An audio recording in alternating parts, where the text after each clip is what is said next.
The Reddit millionaire saved 80% of his income for 10 years and hit $1 million. But here's what he didn't tell you, $480,000 of that came from investment returns, not savings. And if you're only saving without investing, you're wasting a decade of your life. I'm Ethan Ross, and for the past 12 years, I've worked with over 2,000 families trying to build real wealth. What I've seen repeatedly is this. People get obsessed with the frugal side of the equation, cutting lattes, meal prepping, tracking every dollar, and they completely ignore the compounding returns side. And that's the trap. Today, we're breaking down why saving alone won't get you to millionaire status, and more importantly, what actually will. Let me start with a real situation I encountered last year. I reviewed a client's finances, let's call her Sarah, and here's what I found. She had been saving consistently for 6 years, not aggressively but reliably. About $400 a month into a traditional savings account. She was proud of it. 6 years later, she had accumulated roughly $28,800. That's discipline, that's admirable. But here's the problem, her savings account was earning 0.01% annual interest. That means she earned about $29 in interest over 6 years on nearly $29,000 saved. Meanwhile, her friend Mark, who saved the same $400 a month, but put it into a low-cost index fund earning an average 7% annual return, had nearly $32,400. The difference, $3,600 in free money from compound interest. And that gap only grows wider. This is the frugal millionaire trap, and it's more common than you think. Let's talk about the numbers that matter. According to BLS data from 2024, the average American carries $6,360 in credit card debt. That's not the headline, though.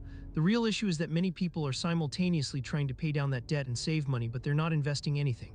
So they're in this weird middle space, not growing their debt-free wealth fast enough, not compounding their assets, and burning themselves out on restriction. Here's what I mean by the math. Let's say you're debt-free with a $50,000 annual salary and you've committed to saving $500 a month. That's $6,000 per year, a solid savings rate by most standards. After 40 years, you'd have $240,000 saved.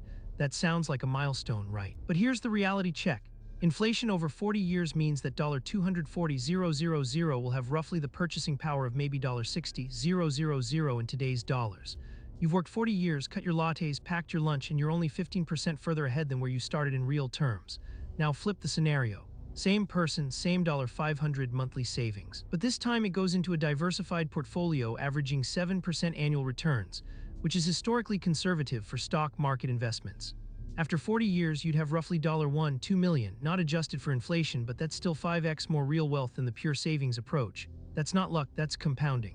I worked with a client named David 2 years ago who was the poster child for this trap. He made decent money, around $65,000 annually, and he had become obsessed with frugality after reading a popular personal finance blog.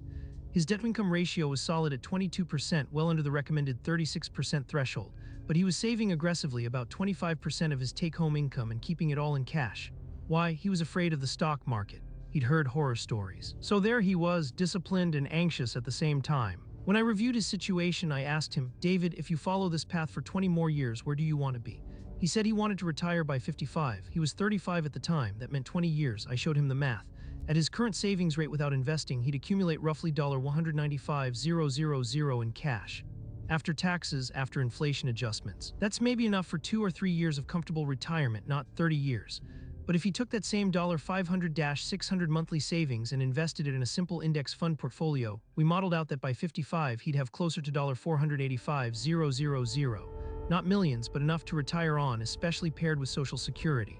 The shift in his thinking was immediate. He wasn't abandoning savings discipline, he was channeling it smarter. Now I want to address something important here because I know some of you are thinking, Ethan, what about emergency funds? What about the recession? What about market crashes? These are valid concerns, and they're exactly why most people get this wrong. Per Federal Reserve survey data, the median American household has less than $5,000 in emergency savings. That's genuinely problematic, but here's the nuance I don't see discussed enough. You need an emergency fund, yes. A proper one, 3 to 6 months of expenses in liquid, accessible cash, that's non-negotiable. I've helped families navigate layoffs, medical emergencies, and car breakdowns, and that emergency fund is the difference between stress and catastrophe. But here's what I've noticed. Most people use building an emergency fund as an excuse to never invest. They say they're building to 6 months, then it becomes 9 months, then a year. Meanwhile, time is passing. Compound interest is working for everyone except them. The solution, get your emergency fund to 3 months of expenses.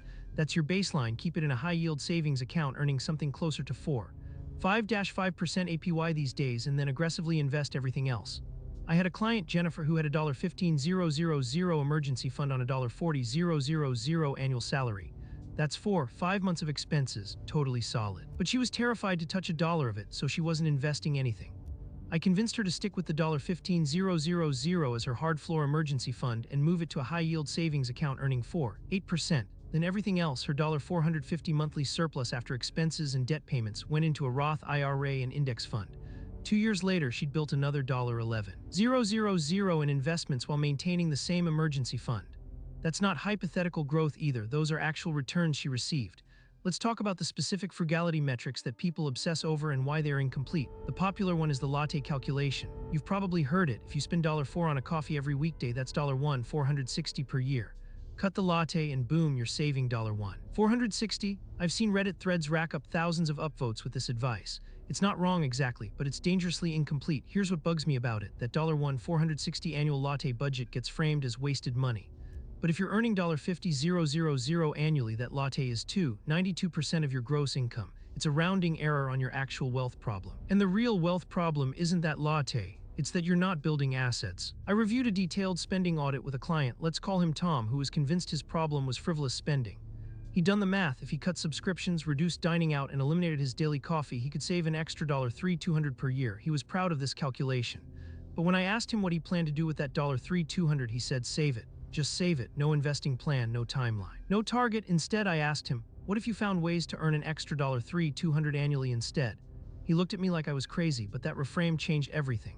Because earning an extra $3,200 meant he could keep his lattes, keep one streaming service, and still have the same $3,200 going to investments. The psychological shift was huge. He wasn't in deprivation mode, he was in growth mode. Let me hit you with another number that's being overlooked. The average credit card debt of $6,360 that I mentioned earlier, that's expensive money. Credit card APRA averages about 21% right now. So if someone is carrying a $6,360 balance, they're paying roughly $1,336 per year in interest alone. That's real wealth destruction happening. But here's what I've observed. People in that position often feel so guilty about the debt that they swing to the other extreme and obsess over saving. They cut back, they restrict, but they're not aggressively paying down the debt or investing. The right move is this. If you have high-interest debt like credit cards, your first job is debt payoff. Using a strategic method like the avalanche approach, paying minimums on everything but throwing extra money at the highest interest rate first. Once your credit card debt-free, then you can shift that payment amount to investing. I worked with a family carrying $18,000 in credit card debt across 3 cards. Their highest interest card was at 24% APRA. We redirected their savings discipline into an aggressive debt payoff plan. 18 months later, they were debt-free. Then we took that same $600 monthly payment and redirected it to investment accounts. Within 2 years, they had accumulated $15,000 in investment value while maintaining their emergency fund. Here's the uncomfortable truth that the frugal millionaire narrative avoids. If you're below median income, you cannot save your way to wealth. The math doesn't work. The federal median household income is around $74,000. If you earn $50,000 and save 30%, you're putting away $15,000 per year. Even at 7% returns, you're looking at decades before real wealth materializes. But if you focus on increasing your income through skill development, career changes, side income, or business building, you fundamentally change the equation. I'm not saying give up on budgeting or frugality. I'm saying those are foundational hygiene, not wealth-building strategies. They keep you from going backward. But building wealth requires a fence, not just defense. It requires earning more and investing the difference. Let me give you one final framework I use with clients. I call it the growth stacking method. Here's how it works. First, you establish your baseline, emergency fund at 3 to 6 months of expenses in a high-yield savings account. This is your stability layer. Second, you eliminate high-interest debt aggressively using either avalanche or snowball method, depending on your psychology. This is your liberation layer. Third, once you're credit card debt-free, you establish a 50/30/20 budget framework, 50% on needs, 30% on wants, 20% on savings and debt payoff combined. But here's where it differs from generic advice. That 20% gets split. Maybe 10% goes to additional short-term savings goals, and 10% goes aggressively into invested accounts like Roth IRA, 401k, or taxable index funds. Fourth, and this is critical, you attack income growth simultaneously. You're not just optimizing expenses, you're increasing the numerator. That could mean asking for a raise, developing freelance skills, or starting a small side project. When someone actually implements this stacking approach, the wealth building accelerates dramatically. I had a client, Marcus, who was stuck in pure frugality mode, earning $52,000 annually. We implemented this framework. Within 18 months, he'd negotiated a $4,000 raise, started a small freelance consulting side gig earning an extra $8,000 annually, and shifted his $300 monthly savings into a diversified portfolio. 3 years later, his invested assets grew from zero to $28,000, not just from his savings, but from the compound returns on those savings plus the increased income redirected into investment. The frugal millionaire trap is real, and it's seductive because it feels productive. You're cutting spending, you're saying no to things, you're being disciplined. And those things matter, but they're not wealth builders, they're wealth preservers. Wealth builders are investing consistently, allowing compound interest to work for you, and increasing your earning capacity over time. If you're currently stuck in the savings-only mentality, I want you to ask yourself this. Where am I directing my extra money? Is it sitting in a 0.01% savings account? Is it just accumulating with no plan, or is it working for me through investments? Because here's what I've learned from working with over 2